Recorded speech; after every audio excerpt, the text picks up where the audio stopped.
plaines. Partout, d'herbe en mai, d'orge en juillet pleine, de lieu en lieu, au loin, depuis le sable ardent et les marais sur la campine s'étendant, des plaines jusqu'aux mers du Nord, partout des plaines. Autour du plus petit village, où le clocher, agrité d'un coq d'or et reluisant d'ardoise, grandit sur des maisons hautes de 4 toises, auprès du bourg pêcheur et du bourg maraîcher, toujours si large et loin que se porte la vue, là-bas, où des baignoires beuglent dans les terreaux, où des charges de foin passent par tombereaux, et puis encore, là-bas, où quelques voiles entrevues, toutes rouges, sur fond diaphane et vermeil, fait deviner le flot, la chanson matinière des marins qui s'en vont au large, et la rivière que sabrent les rayons lamés d'or du soleil. Partout, soit champs d'avoine, où sont les marjolaines, coins de seigle, carrés de lin, arpents de pré, partout, bien au-delà des horizons pourprés, la verte immensité des plaines et des plaines.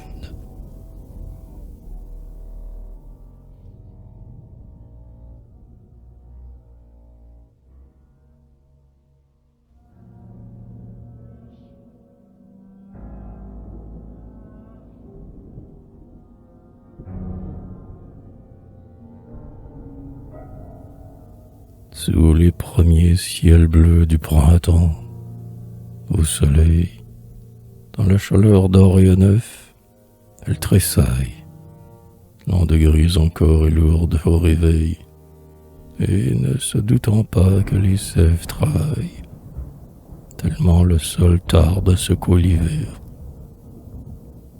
Même quand les vergers dressent les houppes blanches de leurs pommiers, que la feuille, papillon vert, s'est attachée les bas de l'aile au long des branches.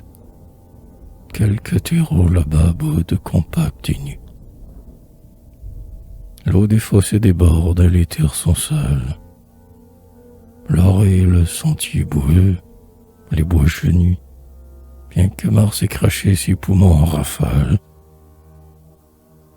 Pourtant l'on voit déjà des groupes de fermiers, avec leurs lourds chevaux, lustrés de blancheur crue, dans les champs, divisés par cases de damiers, couper le sol massif au tranchant des charrues.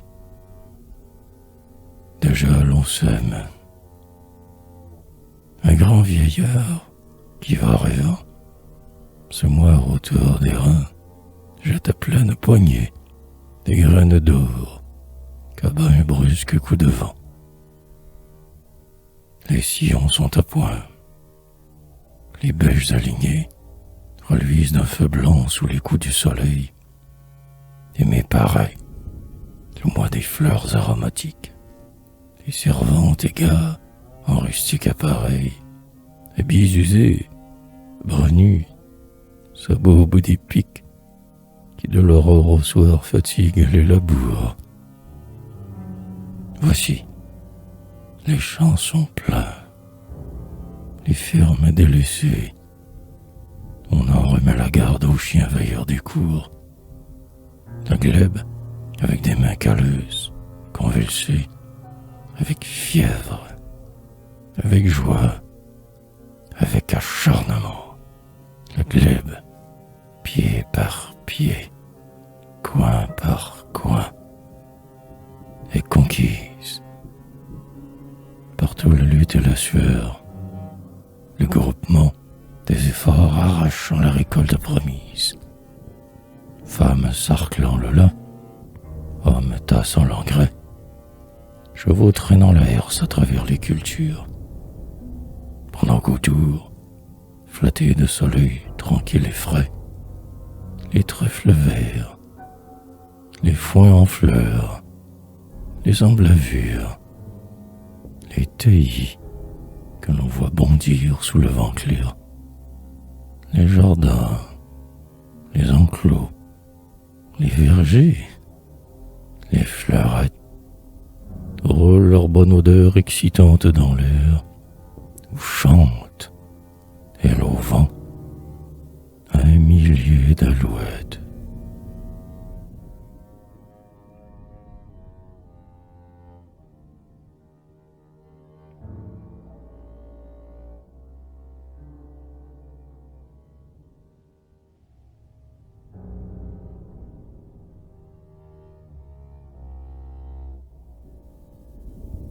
Sous les éclats cuivrés flambants du soleil, languit la frondaison des chênes sur les routes.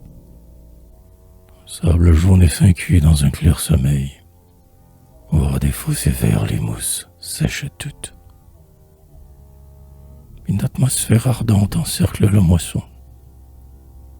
D'âcres vapeurs venant de marées noires en fume tout l'espace enfermé dans le vaste horizon où les orges au feu méridien s'allument.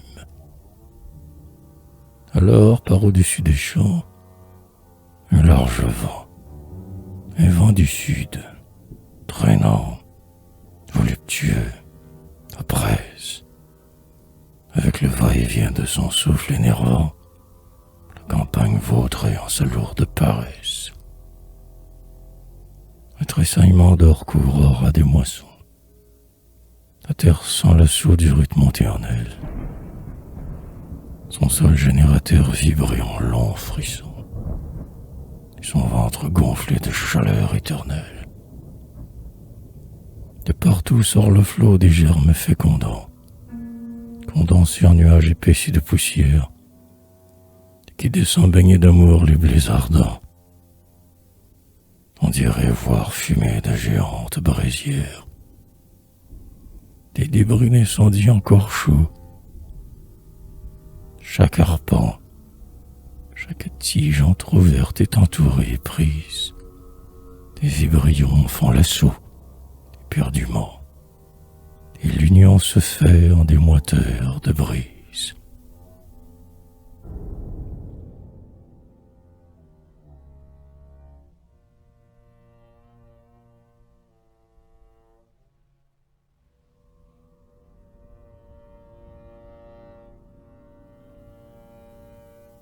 La polder moite et qui suait sa force crue.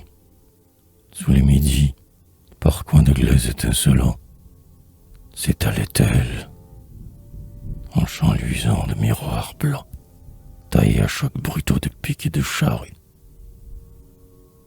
La Flandre, au cou de colle de ses gros cheveux roux, bavochant de l'écume aux branles de leur tête, et pieds gluants, traînait son vieux travail de bête par à travers les blocs de ses lourds terreaux mous.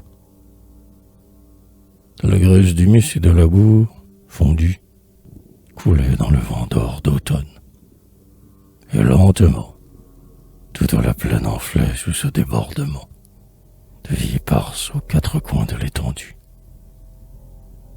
C'était, à l'angle clair d'un bois et d'un marais, des gars casseurs de terre, avec de grandes bêches. On entendait souffler leur cordes en revêche, et, d'un rythme visqueux, tombaient des tas d'engrais. Plus loin, les servantes tassaient les sacs par groupes, en mouchoirs rouges, en sabots noirs, en jupons bleus. Et se baissaient-elles, leurs reins pliés en deux, faisaient surgir du sol, monstrueuses, leurs croupes. Et derrière eux, le squaw poussait son flux vermeil, par au-delà des prés des digues masquantes. Et les bateaux cinglaient, toutes voiles claquantes, leurs prows et leurs sabords souffletés de soleil.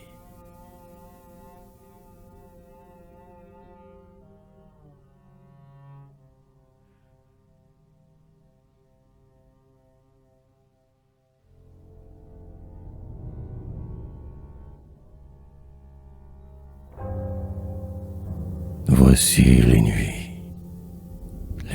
longues, les jours blafards. Novembre rempli d'hiver, l'immense plaine morne, où tout éboues et pluie se font en brouillard, où nuit et jour, matin et soir, l'ouragan corne. Villages et hameaux geignent au vent du nord, l'humidité flétrit les murs de plaques vertes, la neige tombe épaisse et lourdement dehors, les chaumes noirs groupant entre eux leurs dos inertes. Les chiens, au seuil des cours de ferme, sont muets. Les chemins recouverts de flaques et de fanges. On travaille les lains à nonchalants poignets, avec leurs roues à bras qui ronflent dans les granges. Le fleuve, avec le petit rude, fouette son bord. Dans les bouleaux, plantés en rangées qui voguent. Sur les digues, un nid d'oiseaux ballotte encore. Un seul, et lentement la bise les filoque. Des bruits lointains et sourds sortent des horizons, comme des grondements venus du bout des mondes. Ils passent, triste vent des funèbres saisons, et sonnent le néant dans leurs notes profondes. Le terre-jeune écrit à les subir. Les bois ont des plaintes d'enfants, des râles et des rages. De se sentir pliés et dentés sous leur poids, dans un cassement sec et brutal de branchage. Ils s'acharnent au ras des champs planes et mous, cinglant les nudités scrofuleuses des terres, la végétation pourrie et leur remous abat sur les chemins les ormes solitaires. Les sapins isolés sont coupés au jarret, ou fondus tout du long, en ligne verticale, les chaînes débranchées. Il faut une forêt pour résister au choc hurleur de la rafale. Et dans la plaine vide, on ne rencontre plus que sur les chemins noirs de poussives attelages que des voleurs le soir, le matin, des perclus se traînant mendier de hameau en village, que de maigres troupeaux rentrant par bataillon sous les souffles du vent, avec des voix bêlantes, que d'énormes corbeaux planants aux ailes lentes, qu'ils agitent dans l'air ainsi que des haillons.